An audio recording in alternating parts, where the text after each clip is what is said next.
Sue Stockdale. Welcome to the Access to Inspiration podcast, the show when you can be inspired by people who may be unlike you. Today we're heading to the Netherlands, and my guest is Pleun van Eijsden, founder of Paper on the Rocks, a business that produces environmentally friendly stationery. Welcome to the podcast, Anna. Thank you. Happy to be here. Now, I know that you've got a really intriguing background and a bit of a social mission, so I'm really curious to learn more about what you're up to. Now, I know your business is about 5 years old, and I guess I'm curious, first of all, to learn what have you learned about being in business from these first 5 years? Well, I've learned a lot, to be honest. I didn't know anything about starting a business or building a business when I started this journey. So what I learned most of all is if you want to start a business, you should really pick something that you're passionate about and that you feel is your mission. Because resilience and just keeping going with the mission is the most important. And sometimes it's really hard to get over all the hurdles that you need to jump over. So I can imagine that it's easier, or well, that's the case for me, it's easier to continue whatever happens because I know that the mission is actually bigger than just this company or myself or my story. It's not about my story. So that intrigues me to find out more about what is the mission behind your business. Well, the mission behind my business is that we want to create a healthy paper industry.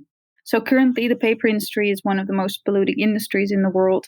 And actually that's because there's a lot of water usage. Trees are being cut down at a really horrifying speed, a time in history where we should make sure that we use our resources wisely. And when you look at the history of paper, you see that we did not use trees when we started making paper. We actually used waste product or leftover product. And I wish for the paper industry to start diversifying again and start using waste streams as the main ingredient for paper again. So we are actually with our stationery products helping these paper alternatives to scale, to continue to grow, and thus to create a diversified industry. So it does sound like a far bigger mission than just your business. How did you get into this in the first place? Because I think in a way, one might describe you as an accidental entrepreneur. Yeah, yeah, I think that's the case. I actually knew from a very young age that I wanted to start a company. I think I was about 11 years old when I realized that I wanted to build stuff to create a better world. Then I wrote a book about the turn of the century where I described that I wanted to get rid of all the cars and wanted people to start living in the forest again and communicate with each other again. And that's kind of stuck to me until now because I still believe that we should change the way we live together and the way we live in the world. So what happened is I studied history and I specialized in social movements and revolutions. And through that process, I realized that business is such a nice vehicle for change, but it's almost never really used for change, especially when I was a student. Being a social entrepreneur back then was really, then you were just a weird entrepreneur. What are you even doing? And now I'm happy to see that that is changing because in my business, I also feel like I'm more of a social entrepreneur and environmental entrepreneur, but also an activist. I think my business is also a form of activism for me. Now, I know that you're a family of entrepreneurs. Am I right? Yes, you're correct. So what did that teach you? I'm imagining sitting around the kitchen table at some stage, observing the rest of your family running the businesses. What were you learning by just observing them? First of all, that it's really hard work. I think some people could underestimate that. It's not a lot of fun all the time. It's a lot of freedom, but it's also freedom with a certain burden because you're never really free. You're always busy working on your business to get things going or growing, or you have a team that you should take care of. And I think people in my family, the entrepreneurs in my family, always felt very responsible for their teams and their companies. My father was for a long time a really old world type of entrepreneur. And that changed a lot I think also the past 10 years or so. And he's now also really involved in sustainable businesses. And I love that because it shows that also as an entrepreneur, you can really grow in the processing and grow in how you look at the world. So we had a lot of conversations about how business, of course, can impact the world and how it should impact the world and what you can expect from businesses versus politics, for example, in these times. I'm imagining you gleaned a lot of lessons from your family about entrepreneurship. And then I'm wondering, in terms of your studying of history and particular revolutions, did you consciously think, therefore, that in a way you wanted to start a revolution with your business? Actually, yes. What I learned during my research in social movements and especially nonviolent revolutions is that it's very difficult to tag people along to change something in the world. But there are certain tactics that are used in these social movements that are being used over and over again to get people to accept change or to take risks that seem really frightening at first. But if you apply some of these tactics to businesses that want to do things differently, that helps.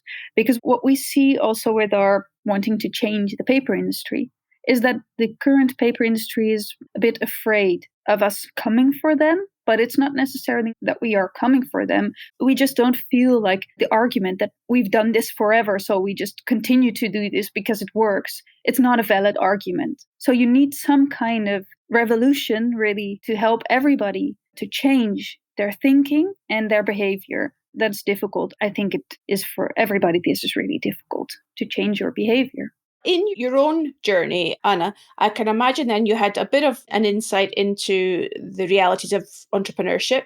You had obviously your academic studies. Where did the idea therefore come to focus particularly on the paper industry? During my studies, I lived in China for a while. And there I learned about the paper alternative, that is stone paper. And I also learned about the impact of the production industry on the environment. I actually saw it firsthand. And when I got back to Europe, I lived in Berlin back then. And I felt like I had to do something with this paper alternative because I'm a writer myself as well. So I have a whole collection of notebooks. And now it feels still like I'm in a candy store all the time because now I have my own notebooks everywhere.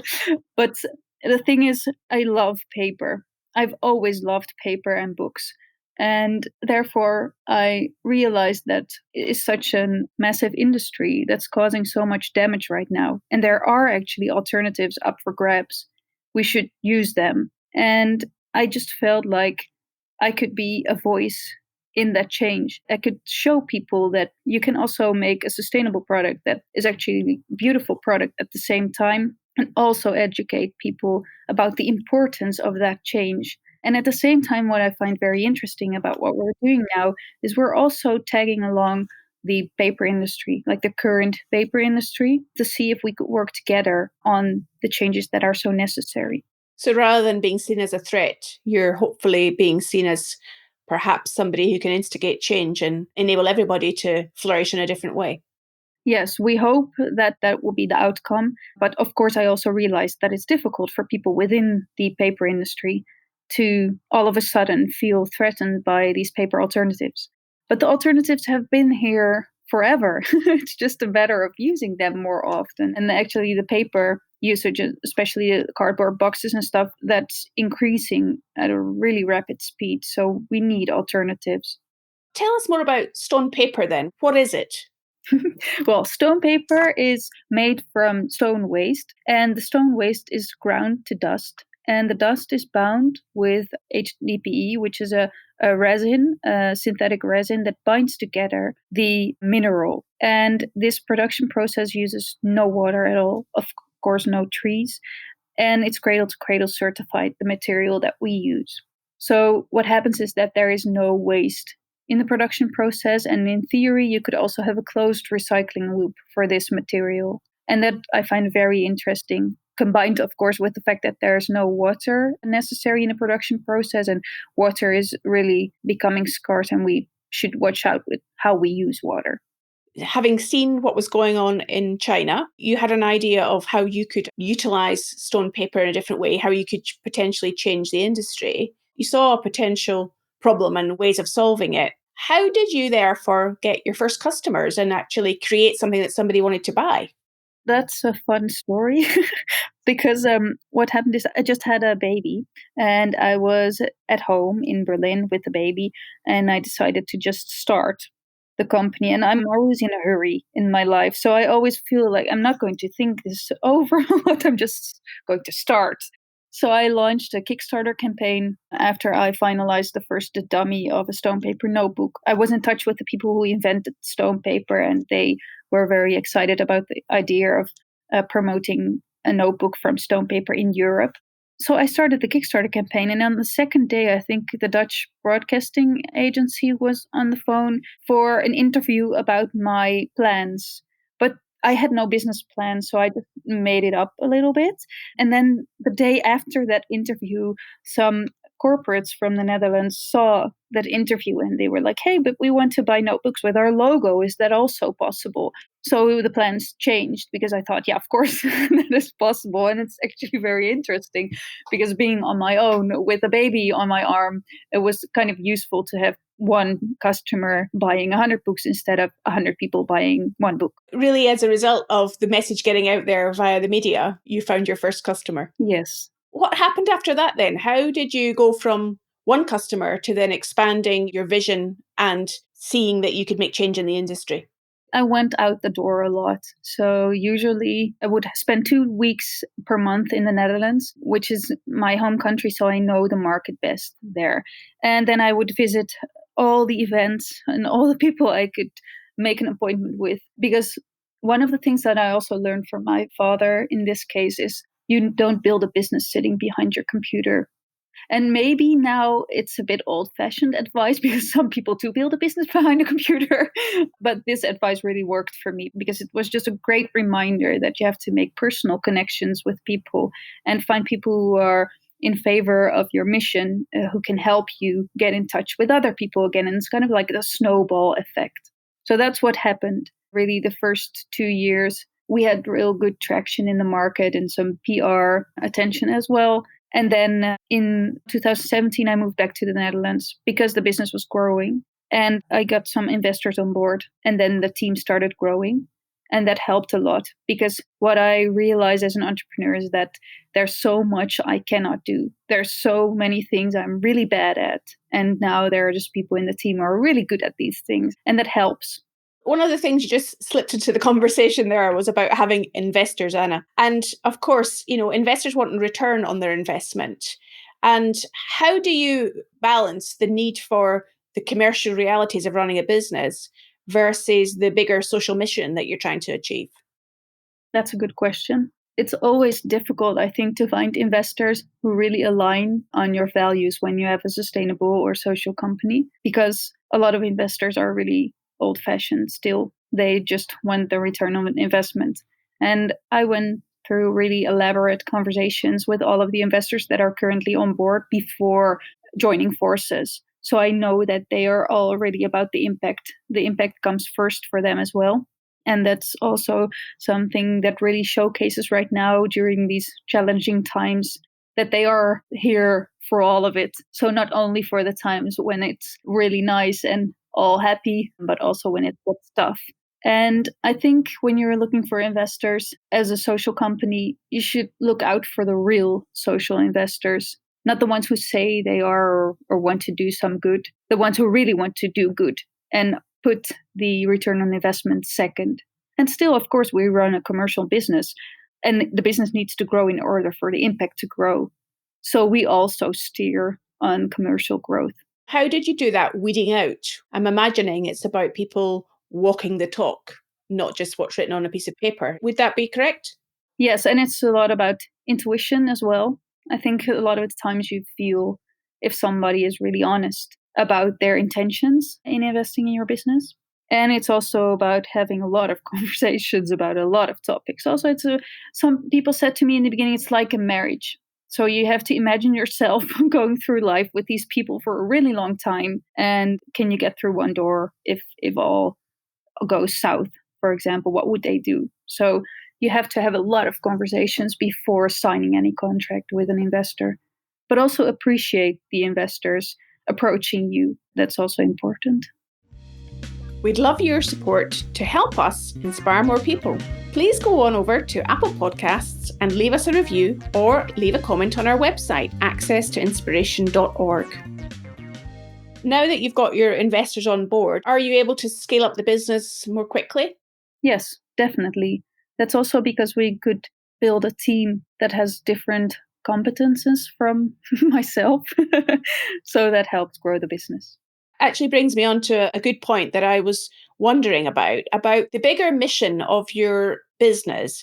Does that in itself attract people to want to work with you? I'm wondering these days in the competitive market of recruitment and finding great people, does that help you? Yes, a lot. I have no difficulty finding people who want to work with me in this company. If I have to select people to work here at the company, I always also make sure that the impact comes first for them and that they really understand the mission and can share in the mission of this company and not just want the paycheck. No, that makes sense. So how do you measure success then on a day-to-day basis? What's meaningful for you? What's meaningful is trying out new things and trying to do things differently. So we measure also in terms of not really failures, but things tried and things tested, so to say. I love it when people make mistakes or when we can conclude together that something doesn't work. Also, of course, I like it when things do work out and we also celebrate the little things. In a startup, I think you should always watch out to forget to celebrate things in general because it's so dynamic and so many things can change over the course of 1 week that you should not forget to also appreciate the process and the team and the effort put into it. So that's what we look at a lot. And we also look at the progress we are making in changing the industry. So it's not so much about revenue, which is of course important because we need to grow to make the impact. But we also look at if we can have new coalitions within the industry or within research and development to new paper alternatives. That's to me a success. When we see that the movement to change some things for the better in this industry grows because of our efforts or collective efforts. I'm wondering, so far one might argue that you're making it sound all a little easy and that with determination and focus you can get there. I'm imagining there's been a lot of tough times. So what have been the most challenging situations that you've encountered and how did you get around them? Well, we've encountered a lot of challenging times. I have to laugh a little bit that you say that I make it sound so easy because, of course, currently with the COVID crisis, this is a really tough time for my company and for myself personally as well. Things change so fast right now that I don't even know where to start my day sometimes because yesterday's news is old news already. And you need a lot of support from mentors, for example, being an entrepreneur. And those mentors in a normal time are really helpful because they have experienced so much already during their lifetime as an entrepreneur. And I'm very grateful that they want to share their experiences and also help lift me up when it gets really tough. And this current situation that we're in is new for everybody. So now it's more of a sharing your life and sharing your feelings and not feeling alone, I guess, and just sometimes having people tell you that the steps you are taking are the steps that I would also suggest you to take. So let's see what happens. It helps. So having a sense of a support network around you and being part of a bigger community seems to be an important element of what helps to keep you going during those tough times. Yeah, I would recommend to every entrepreneur to have mentors and to really surround yourself with people who see you, but who really see you. The sense I get, Anna, is around your comfort with stepping into the unknown, not just on your own, but with other people who are collaborating with you, who are supporting you, who are part of that bigger movement. What goes through your mind when you're thinking about the future and that sense of the unknown? How do you approach that with confidence and a degree of certainty? Or maybe you don't. No, I don't. I think certainty is not a part of that. I feel in general in my life, I don't like to do things for 50%. I always do everything for 100% or more. I just go for it completely. And then I have hope for the outcome, but I'm not necessarily always positive about the outcome. I don't know. There's so much uncertainty in every aspect of life. that I train myself to accept that and to just put one foot in front of the other and go. But I never want to hold myself back because of fear or because of shame or because nobody is doing it like this. I just want to try everything. Really, I want to try a lot and see what happens. And if I fall flat on my face, then okay, then I get up again and I try something new or different or whatever. At least I did it. That makes complete sense. I'm wondering now how your family view you now 5 years on into your entrepreneurial journey. What's their view of your journey so far? I actually never asked them. Sometimes they tell me that they think I'm brave for doing this the way I do it.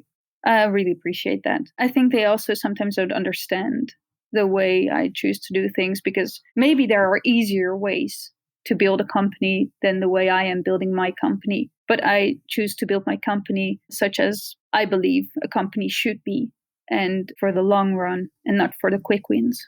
I think sometimes our families and those close to us are the ones who we don't get feedback from often. I think that's a common thing for many families and situations. Focusing on the future, Anna, what are your aspirations for the business and for the social movement for change in the future? What would be your vision or mission in the longer term? My mission in the longer run would be to get the paper industry to join forces with us to collectively see how we can proceed towards a healthy industry and to also hope that we can get more people to understand that sustainability is not just about CO2 emissions or just about the things that are communicated about so much like the oil companies. It's also about really all production industries. We should change all production industries and watch out for more loss in biodiversity. I think we should communicate about that more. Also, I hope that more people dare to start social businesses, even though it gets really difficult sometimes. It's worth it because in the end, when I go to sleep at night and I think about the fact that I am away from my daughter, for example, a lot, I can't sleep because I feel like I'm showing her how it should be done. And I'm not doing just for the money or just for my own ego, not at all. I'm doing it to change something in the world. And I wish for many, many more people to feel that within themselves and to live a true life. Well, I think you've given us a lovely point on which to finish our conversation, Anna, that sense of people have to see it to be it. And I'm imagining, therefore, you're a great role model for your daughter in terms of what's possible. I hope so. It's been lovely to speak to you. And if our listeners want to find out more about you and the business, how can they do that on social media? Well, we have an Instagram page and we are on LinkedIn with the handle Paper on the Rocks. And we also have a website, which is paperontherocks.com. Fantastic. Well, we'll put links to that over on our show notes. And it's been fantastic to speak to you today and to get a sense of what can be done when you start a revolution in your country. Thank you so much for having me.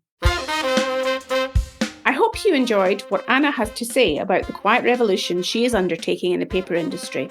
We'd really appreciate your support in helping us to spread the word about the podcast. And if you can just share this episode with one other person, we'd really value that. I hope you've enjoyed this series. We've come to the end now, and we've been focusing on the themes of pioneering and sustainability. The guests have been amazing, and I hope you have found their insights useful. We shall be back in the new year with another series of Access to Inspiration. I do hope you'll join us then.